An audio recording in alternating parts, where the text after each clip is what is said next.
Então agora você não tem a equação, a sua lagrangiana não depende só de um campo mais, depende de dois campos. A gente pode reescrever em termos de dois campos reais. Isso, a parte real é real e a parte imaginária também é real. Ela se torna imaginária quando a gente multiplica por unidade imaginária. Então, a equação de movimento aqui teria que ser calculada com relação a cada um dos campos. Uma equação de movimento para o campo φ e outra equação de movimento para o campo φ estrela. Tá? Tudo bem? Só para não causar confusões aqui. Aqui você tem essa lagrangiana que fornece duas equações de movimento. Uma vai ser o complexo conjugado da outra, mas a princípio são equações independentes. Bom.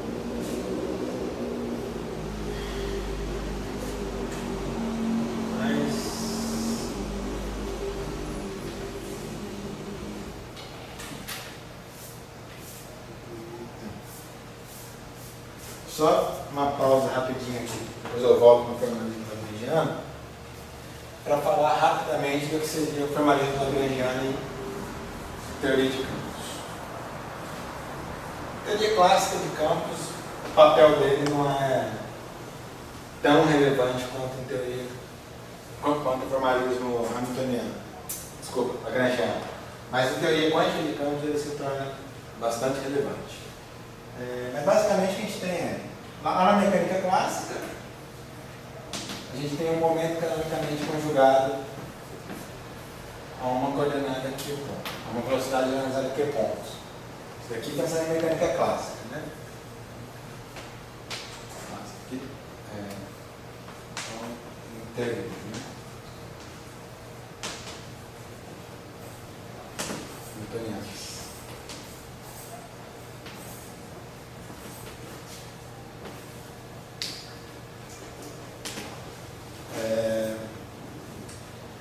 Em mecânica clássica você tem um momento canonicamente conjugado a sua lagrangiana e daqui você define por uma transformada de Legendre uma quantidade que é hamiltoniana, que basicamente é isso daqui. Supondo que você possa inverter, você possa escrever os seus Qs em termos de momento, nem sempre isso é possível. Mas isso daqui basicamente define a lagrangiana. Um sistema com mais coordenadas, com mais graus de liberdade, entraria aqui uma soma sobre esses graus de liberdade, né? Aqui você teria vários momentos, uma cada associada a cada velocidade generalizada. E a ideia é que você passa, na mecânica clássica, você passa do seu espaço de coordenadas generalizadas e velocidades generalizadas, você vai para um espaço de fase, né? Que é o espaço das coordenadas generalizadas e dos momentos canonicamente conjugados. Então, aqui você também tem as equações de Hamilton, né? Não vou escrever aqui, mas você pode tirar as suas equações de movimento a partir delas. Isso daí, por exemplo, a passagem da mecânica clássica para a mecânica quântica, tradicionalmente ela é feita em termos de uma hamiltoniana. Você quantiza o sistema em termos de uma hamiltoniana. Você também pode quantizar em termos de uma lagrangiana, de formação de Feynman, mas o mais tradicional é o método hamiltoniano. Por outro lado, teoria de campos.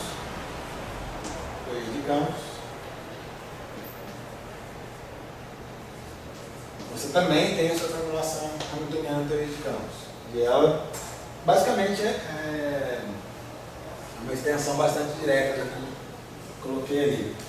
Você vai ter agora uma densidade de momentos generalizada, tá? Que é uma função aqui de pontos x e t, que basicamente é definida como a derivada com relação às suas, que seria a velocidade generalizada, né? Que é a variação, a derivada temporal do campo. Tá? Aqui entra só a derivada temporal. Isso aqui é um momento canonicamente conjugado ao seu campo.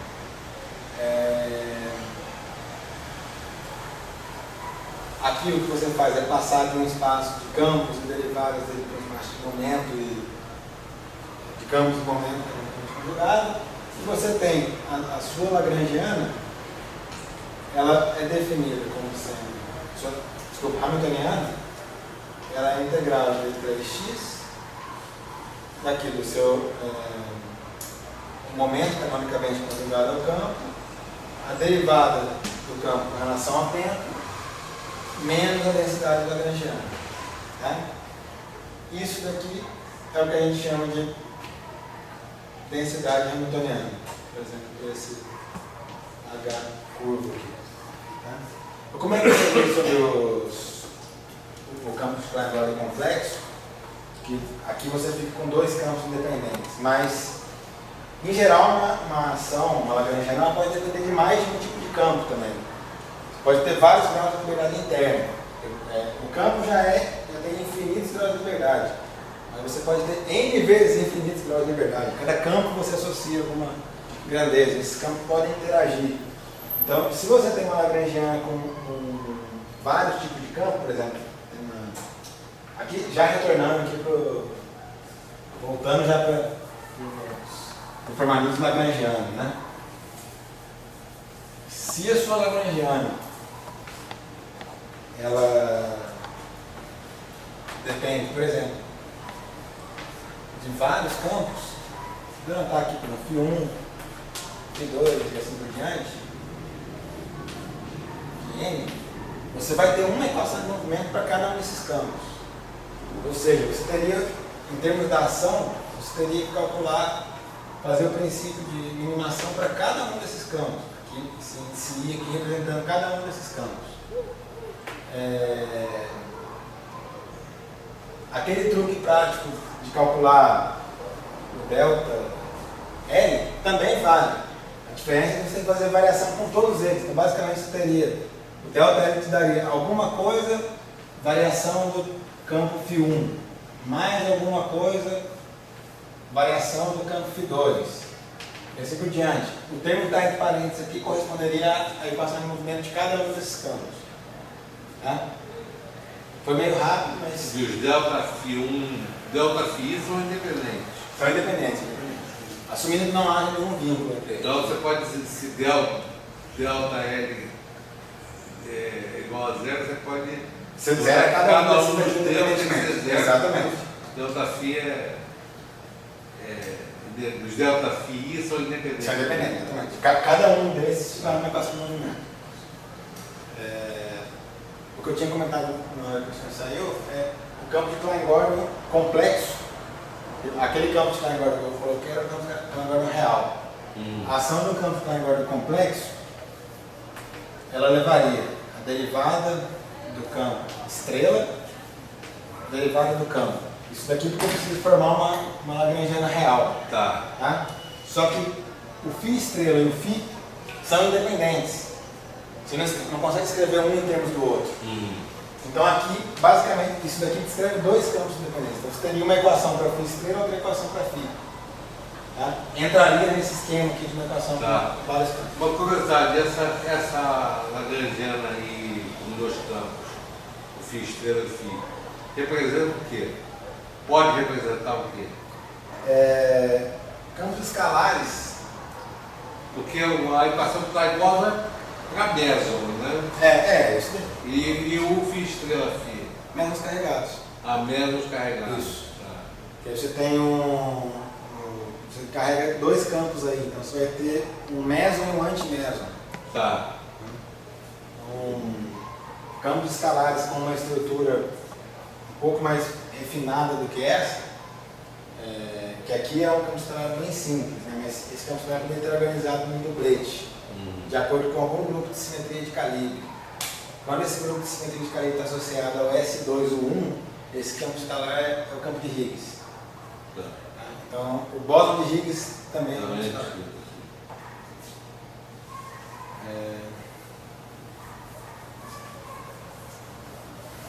Só ver qual que era a sequência aqui.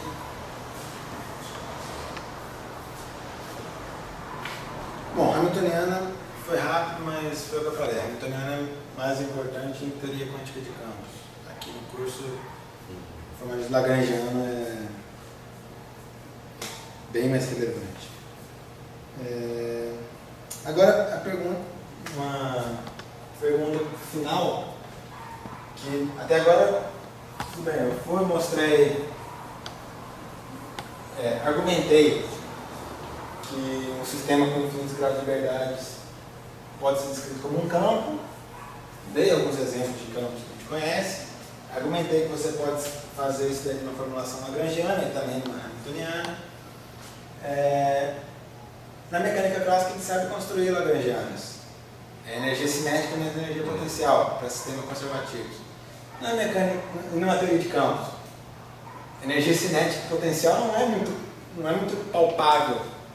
Falar o que é energia cinética dá para falar, mas não é tão direta quanto na mecânica clássica. Então, como que a gente constrói lagrangianas que a gente pretende utilizar para construir uma teoria física? Não sei. Então, a pergunta é como construir lagrangianas. Porque a gente está se propondo a fazer um modelo, uma teoria física, a gente tem que saber construir essa lagrangiana que a gente está propondo. Aí a resposta que te dá o melhor guia de como construir lagrangianas é através de simetrias.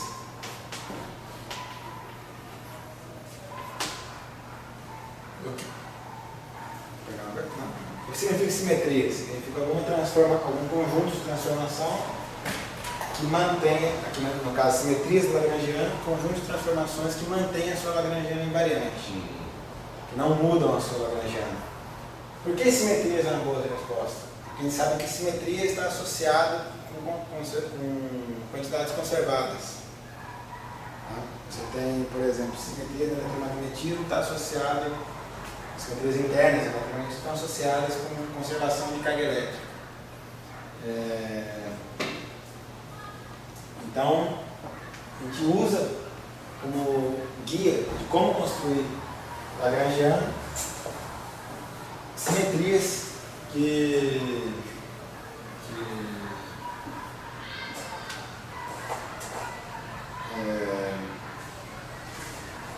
simetrias que você quer que estejam presentes no seu modelo, que te deem cargas que você procura no seu modelo. Por exemplo, se eu sei que uma simetria de invariância de fase está associada a uma carga que a gente atribui como carga elétrica. Então, a eletrodinâmica tem que ter essa simetria incorporada nela. Então, basicamente a resposta é essa: simetrias. Que tipo de simetrias? Simetrias do grupo de Lorentz, por exemplo. Lorentz são simetrias que correspondem a transformações entre sistemas de coordenadas, entre mudanças entre mudanças referenciais e inerciais. Você pode ter também simetrias por transformações gerais.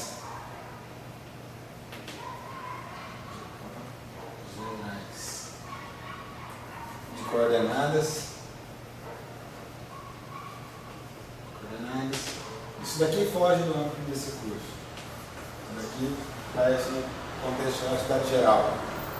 Você pode ter simetrias de calibre, ou seja, um espaço interno.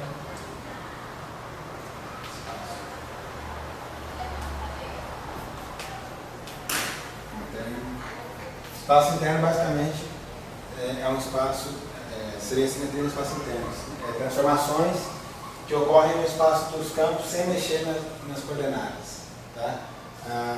Transformações do grupo de Lorentz, por exemplo, elas mexem nas coordenadas e nos campos. Tá? Isso daqui mexe só no campo, mantém o sistema de coordenadas fixo. Você tem simetrias discretas,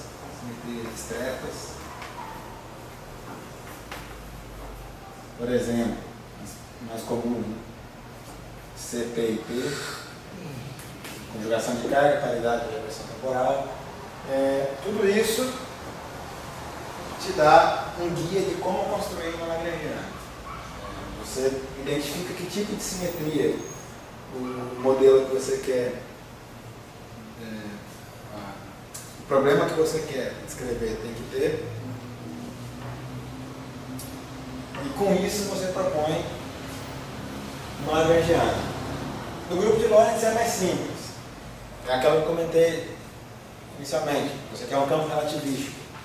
Se você quer um campo relativístico, ele já traz simetria. Se você tem um campo relativístico, ele já traz simetria no grupo de Lorentz. Ele já é invariante de transformação de Lorentz. Isso daí você garante com a sua lagrangiana escalar. Se você tem essa daqui, você já não vai ter essa daqui. Quer dizer, já sai do escopo onde isso daqui é importante. Isso daqui é relatividade restrita, aqui é relatividade geral. Simetria de calibre, são simetrias de gauge, né? Estão associadas a cargas conservadas. A teoria de calibre protótipo é justamente a eletrodinâmica. Bom, simetrias discretas são mais relevantes quando você vai para... No modelo padrão, elas precisam estar muito relevantes. Existe um teorema que é o teorema CPT, que dentro de certas hipóteses, simetria de Lorentz, localidade, não é quais são as outras. Conexão spin-estatística, você vai sempre ter invariância CPT. Você pode quebrar individualmente uma delas, mas CPT é conservado. Bom, como um exemplo aqui de construção de uma lagrangiana, vamos construir então a lagrangiana da eletromagnetismo de Maxwell. Só uma coisa. Então, a simetria de gauge está ali dentro da simetria de calibre. É tradução. Gauge é calibre. Gauge é calibre em inglês. Vamos construir então uma lagrangiana. Todo mundo aqui já viu as equações de Maxwell na forma covariante? Explicitamente covariante? É fácil ver duas equações da onda dos potenciais, né? Oi? É fácil lembrar das duas equações da onda dos potenciais. Quando você fala para os campos? Para os campos, isso. Bom, vocês sabem que basicamente a gente pode associar o campo eletromagnético, o campo elétrico e o campo magnético, a gente pode encaixar as suas componentes dentro de um tensor antissimétrico, que é o F-mini. Tá? E o F-mini está relacionado com os potenciais, né, dessa forma. Tá? Isso aqui são os potenciais, a componente 0 diz respeito ao potencial escalar e a componente 1, 2, 3 ao potencial vetor. Com isso aqui você descobre, lembrando também que o campo elétrico é menos o gradiente do potencial escalar, menos a derivada temporal do potencial vetor. E o campo magnético, ele é rotacional do potencial vetor. Daqui você consegue determinar quem é quem. Basicamente, a componente I0, ela corresponde à componente I do campo elétrico. Aqui, talvez tenha um sinal menos, não sei. Não é exatamente, teria que ver com calma. E, basicamente, a componente IJ está associada com IJK. Aqui é o símbolo de Leftifter, né? Componente K do campo. Aqui também pode ser que tenha um sinal, pode ser que tenha um sinal negativo aqui. Mas, bom, aqui é sistematicamente, né? Mas o que importa é isso. A gente pode acomodar todas as componentes do campo elétrico e do campo magnético dentro desse cara aqui. A gente pode reescrever todas as equações de Maxwell dessa forma. Aqui, quer dizer, aqui entram as equações de Gauss para o campo elétrico e a equação de Ampère-Maxwell. Aqui pensando que esse J aqui, a componente zero diz respeito a uma densidade de carga e as componentes espaciais dizem respeito a uma densidade de corrente. As outras equações, as equações homogêneas, né, elas são uma identidade a partir dessa definição. Ou seja, qualquer A que se relaciona com F dessa forma leva a isso daqui. Mi alfa mais D mi F alfa mi mais D alfa F mi igual a zero. Aqui está de Bianchi. Então, isso daqui é satisfeito identicamente. Isso daqui, se você abre em termos de E e B, corresponde ao div de B igual a zero e corresponde ao rotacional de E igual a menos dB dt. Bom, mas o ponto é que a gente tem isso daqui. A gente pode descrever o campo eletromagnético em termos dessa quantidade, do F mini. O F mini corresponde ao campo eletromagnético. Tá? Esse tensor tem um nome? Oi? Esse Esse tensor? tensor ele costuma chamar de tensor de intensidade de campo ou tensor de Maxwell. Tá. Ou também field strength.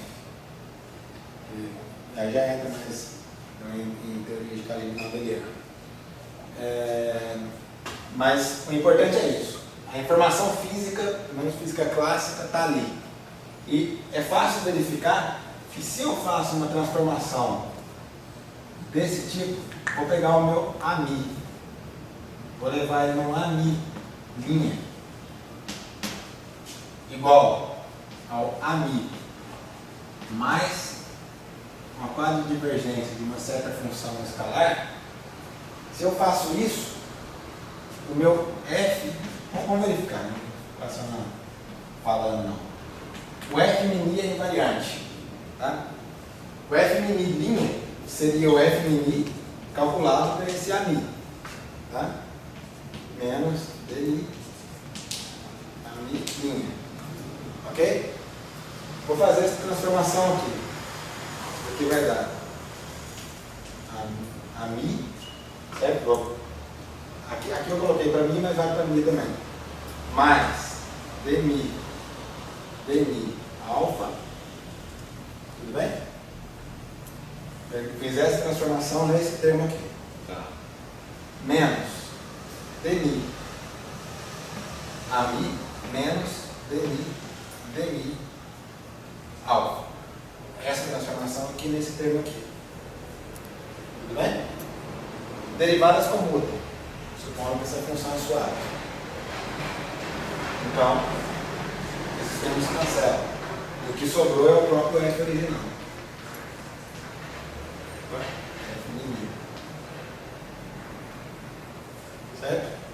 Eu fiz uma transformação no A, o A se altera, o A é diferente, só que o tensor de campo mesmo, Isso é uma mudança de calibre. é uma transformação de calibre, exatamente. Foi muito mais fácil fazer assim do que com rotacional, divergência. Sim. Aqui, o que significa isso? O A muda, mas o campo, que pelo menos classicamente é o que a gente observa, permanece inalterado. Ou seja, se o campo permanece inalterado, eu vim aqui e escrever isso daqui, as equações transformadas vão ser as mesmas, porque o F é a mesma coisa que o F. Então, o F tem essa invariância, o F tem essa simetria de calibre. Isso daqui é uma simetria de calibre. Eu falei que ela mexe só no espaço interno, porque se isso daqui é um A de X, por exemplo, isso aqui vai ser um A de X, isso aqui vai ser um alfa de X. Não muda nada no espaço das posições, muda só no espaço interno, só na configuração funcional do campo. O meu F vai ser invariante, as equações são invariantes. É uma simetria das equações de Maxwell. As equações de Maxwell têm essa simetria. É o que você falou, se você escreve ela na forma tradicional, div de E igual a ρ, tudo isso, você também tem essas simetrias. Também existem. São um pouco mais chatos de verificar, mas também existe. Basicamente, as simetrias na forma tradicional seria o φ' vai ser o φ mais o dt de uma certa função escalar e o A' vai ser o A mais o gradiente dessa mesma função escalar. Verificar que isso daqui é uma simetria, aqui é mais rápido, né? Porque o rotacional do gradiente é sempre nulo. Aqui basicamente é substituir e fazer a mesma questão das derivadas comutárias. Mas, ou seja, a simetria não tem nada a ver com a formulação covariante em si. É uma simetria da eletrodinâmica. As equações de Maxwell te permitem escrever os campos E e B em termos de potenciais. As equações homogêneas te permitem isso. A equação de I de B igual a zero e a equação de Faraday-Lenz, né, Hot de M igual a menos dBdt. Isso daí te permite escrever isso daqui. E a gente verifica que essas transformações são simetrias das equações de Maxwell. Então, se a gente procura uma formulação lagrangiana para as equações de Maxwell, vamos tentar incorporar essa simetria na lagrangiana, que a equação de movimento, as equações de ordem Lagrange vão trazer essas simetrias para as equações, se elas existirem na lagrangiana. Então, vamos usar isso como um guia para isso, junto com simetrias pelo grupo de Lorentz. O campo fundamental que a gente vai trabalhar não vai ser o E e o B. A gente vai colocar toda a informação dinâmica no campo AMI. Tá? Então vamos tentar formar vamos tentar construir uma lagrangiana que seja ao mesmo tempo escalar, do ponto de vista do grupo de Lorentz, ou seja, não pode ter índice sobrando na lagrangiana, e ela vai ser invariante por esse tipo de transformação. Tá? Vamos tentar construir então a coisa mais geral possível, mantendo até derivadas primeiras na lagrangiana. Por que derivadas primeiras? Porque as equações de Maxwell contêm só derivada segunda, no A, né? Derivadas primeiras no E e B, derivadas segundas no A. Então a lagrangiana sempre tem que ter uma ordem abaixo de derivadas. Certo? Bom, quais são as combinações que deixam isso daqui escalar?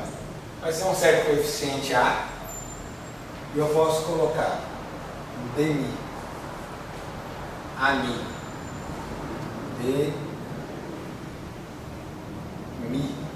ami. Tudo bem? Isso daqui forma um escalar. Certo? Isso daqui é um coeficiente que vai ser ajustado. Mais um certo D, um coeficiente D, dmi, ami, dmi, ami. Isso daqui também é um escalar. Certo? Não. Isso daqui é um escalar. Tudo bem? Mais C dmi ami ao quadrado. Isso também é um escalar. Tá? Isso daqui seria isso, né? Dmi ami. Tá? Mais ami ami. Tem mais alguma combinação que eu posso? Aqui está vendo aí o coeficiente. Né? Tem mais alguma combinação que eu possa fazer e manter essa lagrangiana escalar? Com o princípio de ser escalar, ter no máximo derivada primeiro dos campos e no máximo segunda potência nos campos. Porque se eu tivesse campo elevado ao cubo, por exemplo, isso daí já me daria uma equação não linear. A equação de Maxwell é linear. Tá?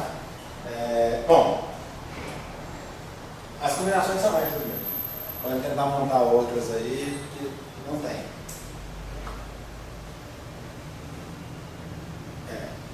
Quase certeza. Bom, vamos fazer o seguinte então.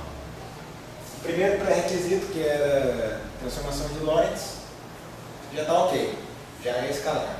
Vamos fazer transformações então de gauge e impor que ela continue a mesma coisa após a transformação de gauge.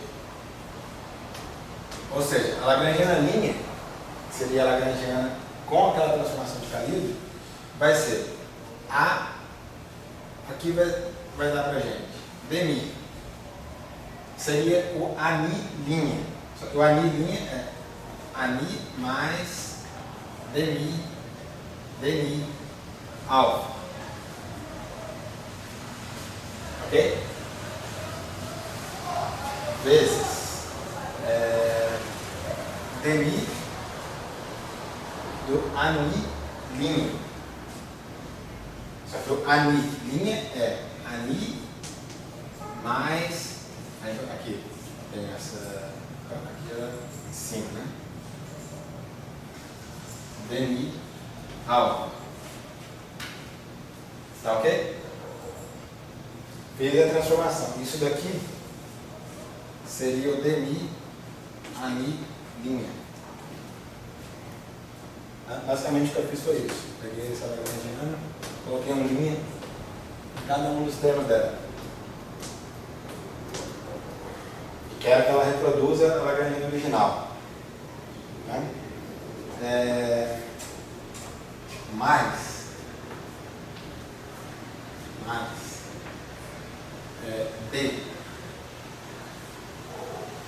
dmi ali ani mais dmi alfa vezes dmi ami mais dmi alfa. Ok? Ok? Estou acabando já, pessoal. C. Esse termo. Dmi ami mais da Lambertiana de alfa. Tudo bem? Vezes dmi ami da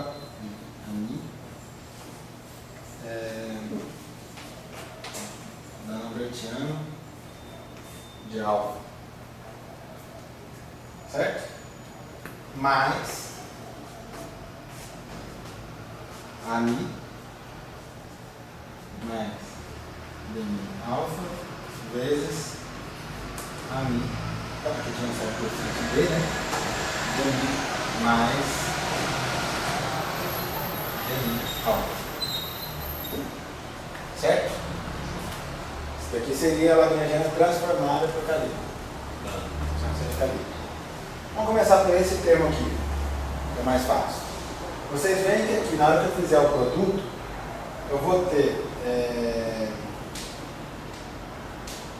pelo menos um termo desse tipo. Na verdade, eu vou ter dois termos desse tipo. Né? Vou ter dois termos desse tipo. Isso vezes isso e isso vezes isso. Certo? Soma aqui com 2. Tá? Vai ser um dos termos que estão contidos aqui. Tá? Vou ter esse termo novo na lagrangiana. Para permanecer invariante, eu precisaria que algum outro termo aqui me desse uma contribuição negativa desse. Certo? Só que vocês veem que todos os outros trazem pelo menos derivada segunda em alfa. Derivada segunda em alfa, independente de quem ela está multiplicando aqui, traz pelo menos derivada segunda em alfa. Derivada segunda em alfa, derivada segunda em alfa. Aqui tem derivada primeira em alfa. E não tem nenhuma derivada em A. Não tem mais nada aqui que não tem nenhuma derivada em A.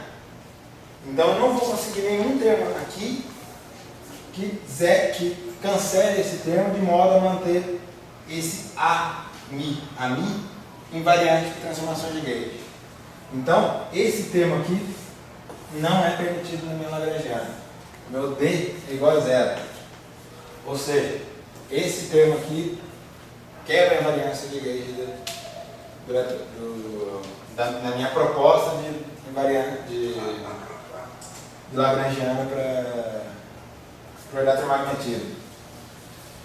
Esse termo é um termo típico de massa para o fóton. Então, colocar massa, já viram isso nas aulas anteriores, né? Colocar massa no fóton não é algo tão simples assim. Você precisa de algum mecanismo que é um mecanismo de Higgs, por exemplo. E quebra a simetria de Calibre. E quebra a simetria. Porque se você só coloca esse termo, tudo bem, você colocou, mas você perde uma simetria na sua teoria. E essa simetria é muito importante, porque está associada com a conservação de carga elétrica. Você pode ter uma teoria com termo de massa, a teoria de troca, mas você precisa de uma condição extra no seu campo para manter a conservação de carga elétrica. Então, poder pode, mas você perde alguma coisa. Bom, então vimos que aquilo ali não está na nossa lagrangiana. Bom, vamos agora agrupar esses termos, né? Vamos fazer o seguinte.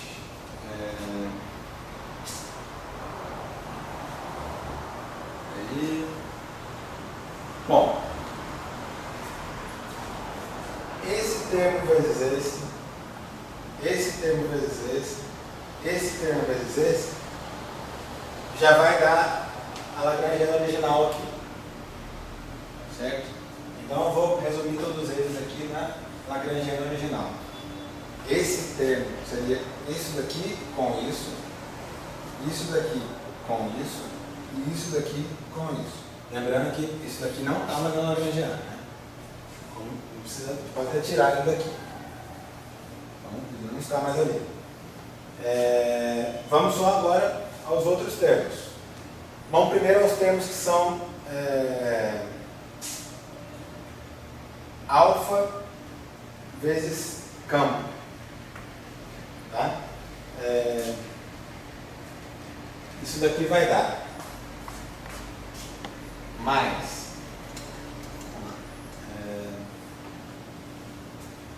isso vezes isso vezes isso é a mesma coisa. Aqui, sim, é a mesma coisa, menos de baixar e levantar índice. Então vai ser mais duas vezes A dmi ani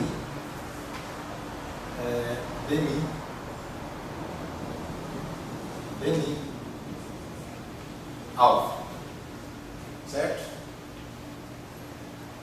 Mais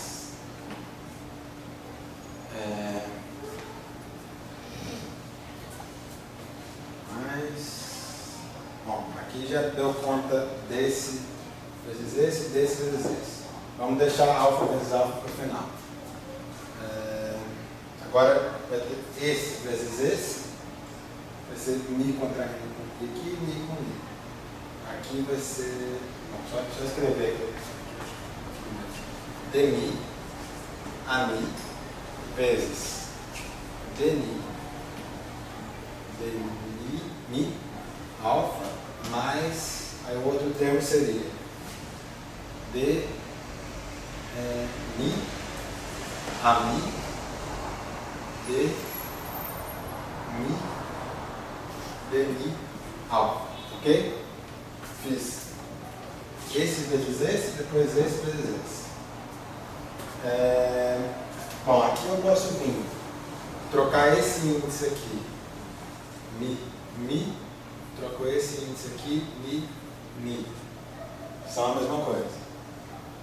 Então, mais E são, Como é que vai inclusive... ter cancelamento se não tem nenhum sinal negativo? Não, a gente vai ajustar os coeficientes. A gente Ah, ajusta ah, os coeficientes para ter o tá. cancelamento. Então ele deu, inclusive, a mesma coisa que já estava aqui, né? Aqui, ó. Deu a mesma coisa que já estava ali. Então, isso daqui eu posso escrever como sendo 2A mais B, porque tem o coeficiente B ali, né? Dmi, ani, dmi, alfa. Certo? Então, foi esse já foi esse segundo termo aqui. Ainda falta isso que você vai fazer depois. Agora, isso aqui com isso já foi, isso com isso. Bom, isso com isso é a mesma coisa que isso com isso. Tá? Ou seja, a gente tem, vou colocar aqui, mais C, seria 2 vezes C, dmi, ami, da Lambertiana de alfa. Certo? Fiz isso com isso, isso com isso. Tá ok? Mais. Agora, esses termos aqui. O primeiro vai dar A. Esse termo vezes esse, no fundo, é a mesma coisa que isso aqui, é menos do coeficiente. Então vai dar A mais B.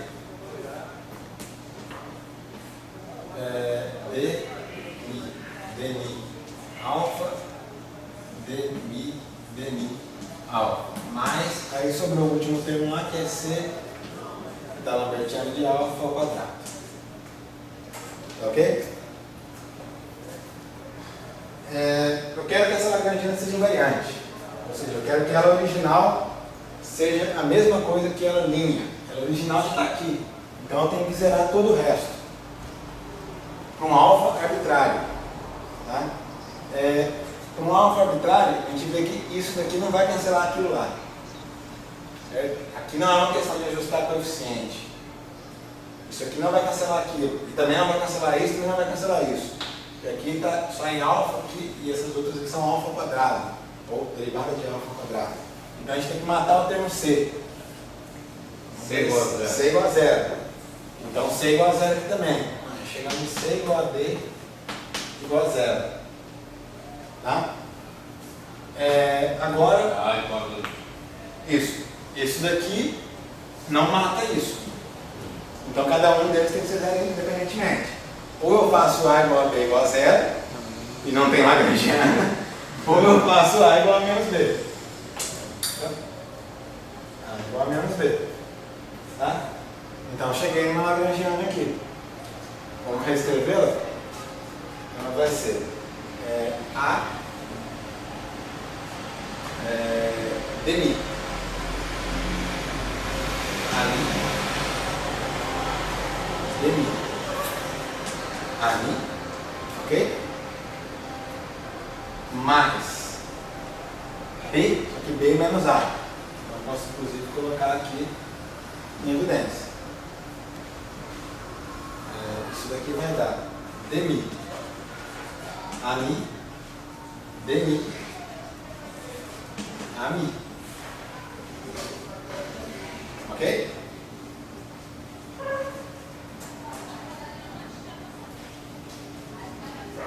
Tudo bem? Vou colocar. Oi? Não, aqui já fixei os coeficientes. Agora estou voltando para reescrever a Lagrangiana. Tá com os campos originais. Já garanti que L é igual a L'. Então vou só colocar isso daqui em evidência. Dmi ani dmi ani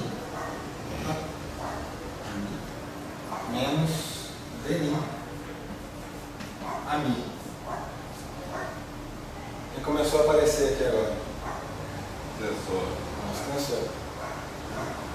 Virei um professor na minha graduação, aquele momento que começa a dar arrepio. baixar esse índice Mi aqui, quer dizer, vou levantar ele aqui. Aí o nosso tensor F Mi. Ou seja, isso daqui é A de Mi. A Mi. F Mi. Tá? Só que vamos fazer o seguinte truque. Vamos reescrever isso daqui dessa forma. De Mi. A Mi. Mais de Mi. A Mi. Sobre 2. Não fiz nada, né? Não. No primeiro termo, vou manter assim mesmo. No segundo termo, pensando aqui rapidinho só no segundo termo, tá? Esquece esse primeiro aqui. Vou trocar Mi por Mi. Troquei Mi por Mi aqui. Então troco Mi por Mi aqui. Índices mudos, certo? Só que isso aqui é antissimétrico. Então eu posso voltar Mi com Mi, ganhando um sinal aqui na frente. Tá? Apareceu o F Mi de novo aqui. Então isso daqui é A sobre 2 F Mi. F Mi. A gente fixa. Esse A é um quantidade arbitrário. Mas se a gente pretende escrever as equações de Maxwell,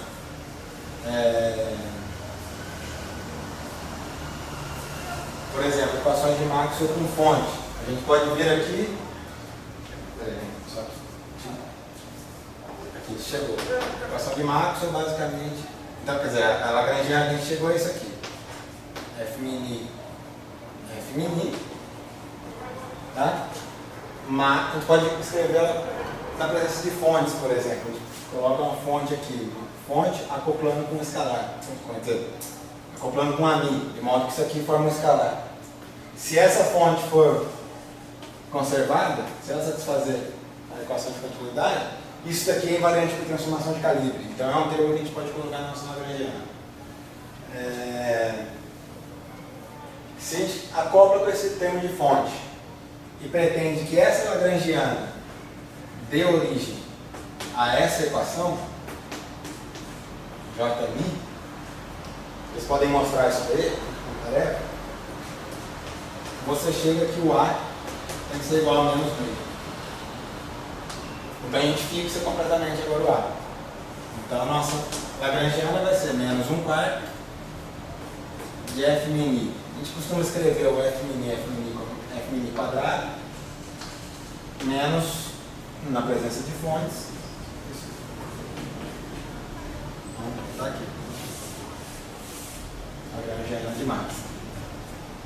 Para vocês verificarem que ela leva as equações de movimento. Essas equações de movimento e as equações de movimento homogêneas saem da onde?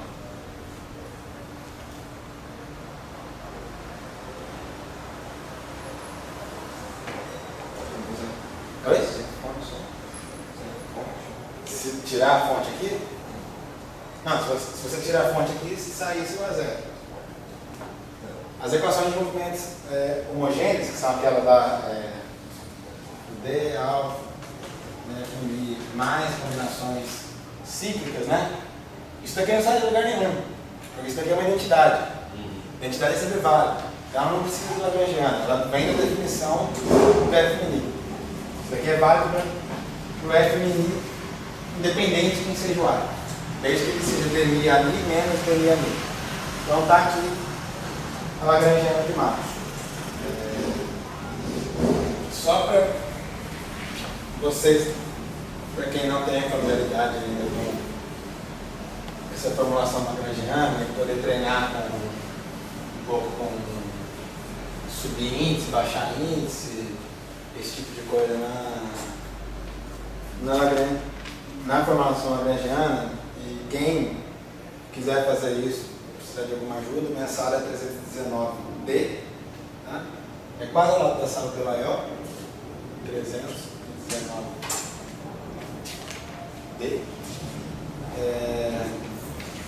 Vou passar uma ou duas lagrangianas extras aqui, para calcular a equação de movimento a partir daqui. Vou pegar, por exemplo, essa daqui.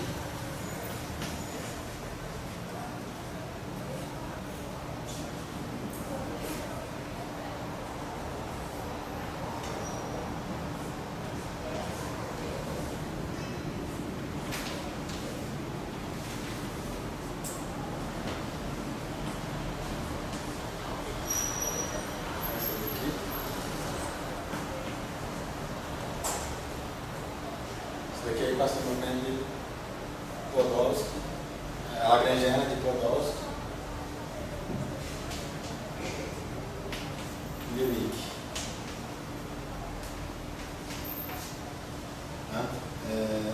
Calculem uma tarefa aqui, calcular as equações de movimento a partir daqui. Vou deixar mais uma. Deixa eu pensar aqui.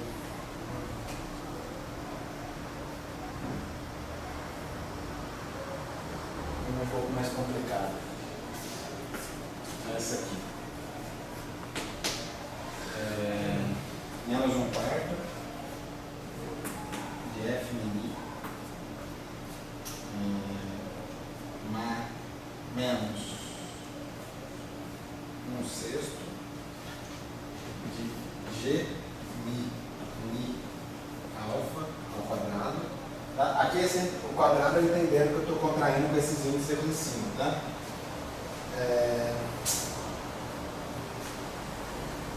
Mais um certo parâmetro aqui.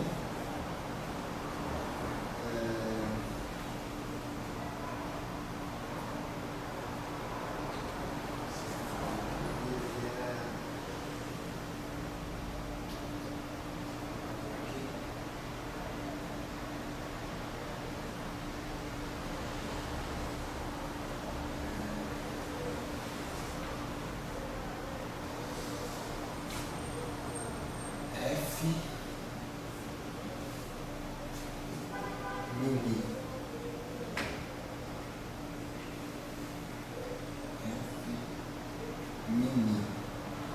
tio, eu defino quem é esse defino tio,